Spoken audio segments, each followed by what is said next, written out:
काम था, अलीमा खानम लेकर आई हैं। इमरान खान ने आसिम मुनीर को बराह रास्त पैगाम भेजा।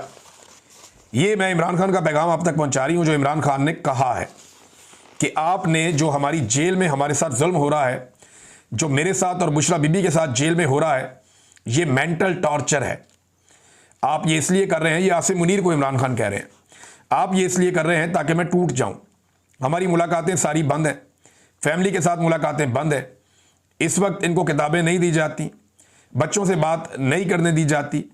उन्होंने कहा कि अगर आपका ये ख्याल है कि मैं या बुशरा बीबी टूट जाएंगे, हमने ला इलाहा इल्लल्लाह मुहम्मद रसूलुल्लाह सल्लल्लाहु अलैहि वसल्लम कलमा पढ़ा हुआ है और हमने ये अहद किया हुआ है कि यजीदियत और फिरौनियत के आगे सर नहीं झुकाएंगे, क्योंकि ये शिरक है।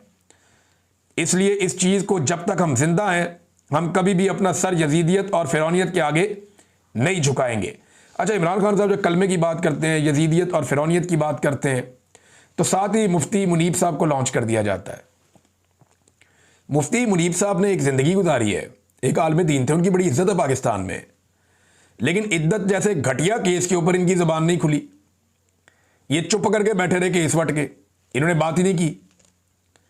दीगर इतनी इतनी ज्यादतियों ही खवातीन को सड़कों पे घसीटा गया, जलील किया गया, ये नहीं बोले।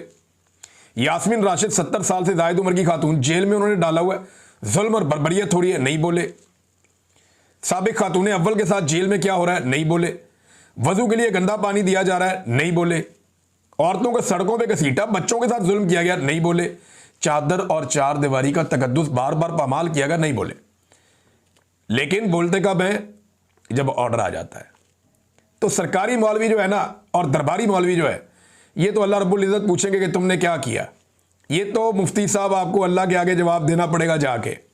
सारी ज़िंदगी आपने गुजार दी, हम आपकी इज्जत करते थे, लेकिन एंड ऑफ द डे, वैसे ये बड़ी ज़बरदस्त कहावत भी है एक, और कॉल भी है कि आखिर में जाके सारे एक्सपोज हो ही जाते हैं।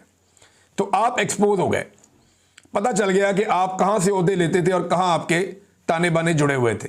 आज आप उनके हुक्म के ऊपर इमरान खान पे तनकीद करते हैं, निश्तर पे बरसाते हैं और मदद को बतौर हथियार इस्तेमाल करते हैं।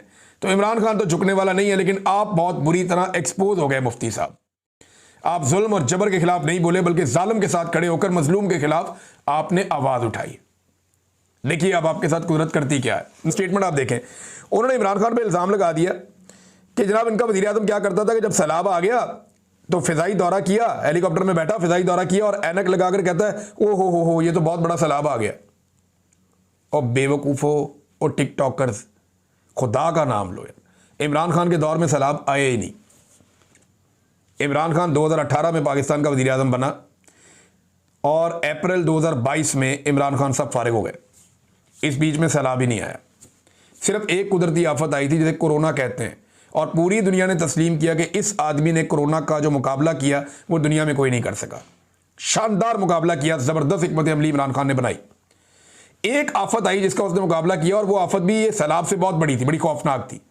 उसने मुकाबला किया और जीत के दिखाया। उसके दौर में तो सैलाब आया ही नहीं, तो उसने कहाँ पे सैलाबी दौरा कर दिया, हवा में जाके ऊपर फजाई दौरा कर दिया और काली ऐनक लगा के वो होगा। इनके असाब पे इमरान खान सवार है, बाप के असाब पे, बेटी के असाब पे, चचा के असाब, इनकी नस्लों के असाब के ऊपर इमरान खान साहब सवार है, उससे बाहर निकल ही नहीं सकते। इमरान खान साहब का केस चल रहा है अदालत में, तोशाखाना 2। जो सिविलियन गवाह था वो तो मुकर गया। उसने कहा जी मेरे पे तो दबाव डाल के इन्होंने ये करवाया, मैं तो इमरान खान के खिलाफ ये गवाही देने नहीं चाहता। यानी एक सिविलियन था, फौजी नहीं था, एक सिविलियन था, वो आया और वो मुकर गया। उसने कहा जी मेरा ज़मीर गवारा नहीं करता। उसकी गैरत जाग गई। उसने कहा जी मैं ये दबाव मेरे पे डाला गया था और दबाव की वजह से ये हुआ, और वो अदालत में आकर अपनी गवाही से पीछे हट गया। उसका फ़ायदा इमरान खान साहब को होना चाहिए था, लेकिन उसके पीछे हटते ही 2 फौजी बीच में डाले गए।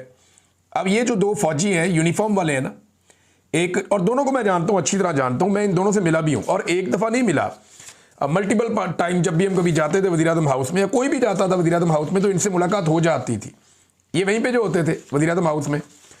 तो इनमें एक जो है ना वो ब्रिगेडियर अहमद साहब हैं, और जो दूसरे हैं वो उसमें कर्नल रेहान साहब हैं। अच्छा, इन दोनों से हमारी मुलाकातें होती रही हैं। जब आखिरी दिन था ना इमरान खान साहब का प्राइम मिनिस्टर हाउस में, 9 और 10 की दरमियानी शब, उस रात को हम वहाँ पे गए थे इमरान खान साहब के बुलाने पर, और सबसे आखिर में मैं वहाँ से निकला था। और मैं और शहीद अरशद शरीफ और कुछ और लोग, हम इसी जो कर्नल रेहान है इसके ऑफिस में बैठे हुए थे। ये डिप्टी एमएस था, तो इसके ऑफिस में हम बैठे हुए थे। तो कर्नल साहब हमें बता रहे थे इमरान खान साहब के बारे में और उनकी काबीना के बारे में। तो ज़्यादातर लोगों के बारे में उनकी राय ऐसी नहीं थी, लेकिन 2 लोगों के बारे में उन्होंने बड़ी ज़बरदस्त राय दी थी और उन्होंने कहा था कि ये तो बहुत ईमानदार और शानदार लोग हैं। एक उन्होंने इमरान खान के बारे में और एक उन्होंने मुराद सईद के बारे में कहा था।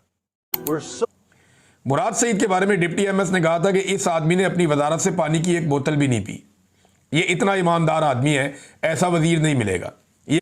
और इसी कर्नल रेहान ने उस दिन, यानी एक तरह से जैसे हमसे बात कर रहे थे, तो ये इनकी आदत है कि ये बड़ा वजन डालने के लिए ना, बात को जोर देने के लिए ये बड़े तरीके से बात करते हैं। तो वो ये कह रहे थे बार बार कि ये बेहतरीन हुकूमत थी, बेहतरीन वज़ीर आज़म था, लेकिन ठीक है चलो ये पॉलिटिक्स है।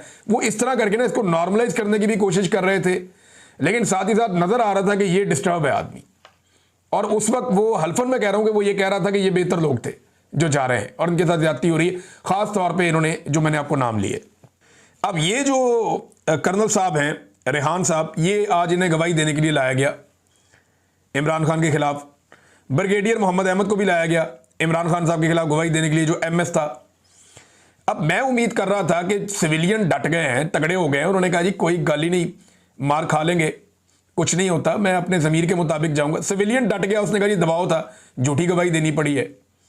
तो मैंने कहा ये फौजी तो ज़रूर डट जाएगा, ये ज़्यादा तगड़े होते हैं, ये अपनी वर्दी की बहुत लाज रखते हैं, तो फौजी तो डट जाएंगे, झूठी गवाही नहीं देंगे। लेकिन मुझे मायूसी हुई आज।